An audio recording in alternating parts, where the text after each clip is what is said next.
Thank you, Mr Speaker. Mr Speaker, to the Minister of Finance. Which of the government's proposals have been criticised by Treasury as representing poor value for money? The Hon Steven Joyce. Mr Speaker, on behalf of the Minister of Finance, I think most ministers and most governments have been criticised for Treasury for certain elements of their proposals. For example, in fact, the Treasury is regularly critical of proposals to take GST off food because that would cost about $2.5 billion in lost tax revenues per annum. That would dramatically push up our levels of foreign debt, another thing that Treasury is also critical of. It is also critical of moves to increase... Sorry, Mr Speaker. Yes, I should think so. Now, this is a question on notice, which says which of the government's proposals have been criticised by Treasury as representing poor value for money. I've been listening carefully to the Minister. I have not heard any listed. It is a question on notice.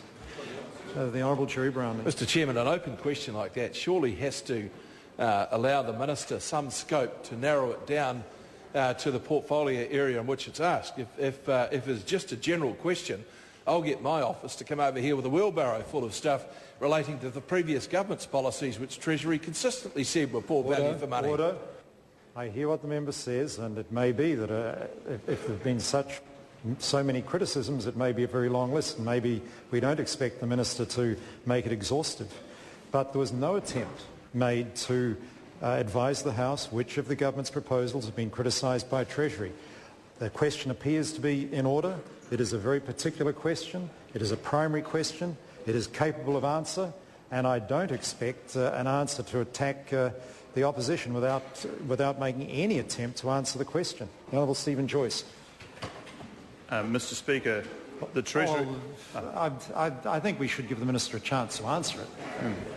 The Honourable Steven Joyce. Mr Speaker, on behalf of the Minister of Finance, the member will be aware that Treasury criticises a huge range of proposals of many governments, and it also criticises some policies that actually proceed. One the member may be interested is the government's Youth Opportunities Program, which Treasury did criticise, but I notice that it seems to have had a positive effect alongside the government's other policies, with the unemployment rate today being announced as falling to 6.0% from 7.1% in the December 2009 quarter.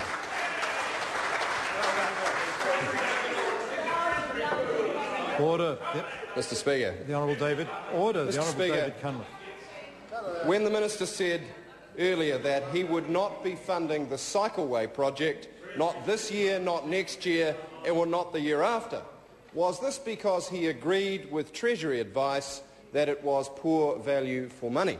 The Honourable Steven Joyce. Mr Speaker, on behalf of the Minister of Finance always defers to the Prime Minister's superior judgment to that of Treasury, and of course we are funding the Cycleway project. The Honourable David Cunliffe.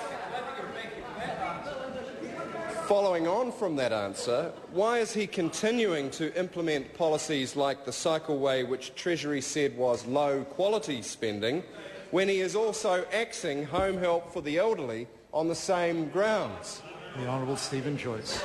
Mr Speaker, the government has a huge range of policies which are designed to improve economic growth, to take the toughest edges off the world recession, and I note that the government is having some success in that regard, with the reduction in unemployment reported in the Household Labour Force Survey this morning from 7.1% to 6%, and also the comments by Mr Bollard, the Reserve Bank Governor, who says that New Zealand's recovery from the global crisis is now entering a new, less fragile stage, and its headline, "The New Zealand economy is trucking again."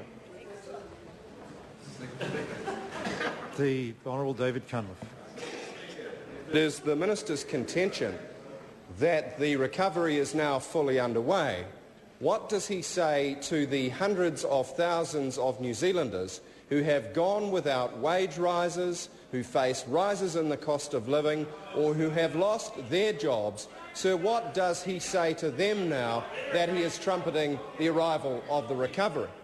The Honourable Steven Joyce. Mr Speaker, on behalf of the Minister of Finance, the recovery is still in an early stage, and the Household Labour Force Survey figures are moving around, but they are improving, and this is very encouraging when you consider the experience of many other countries in the world, including many in Europe, that are still struggling with the global economic recession?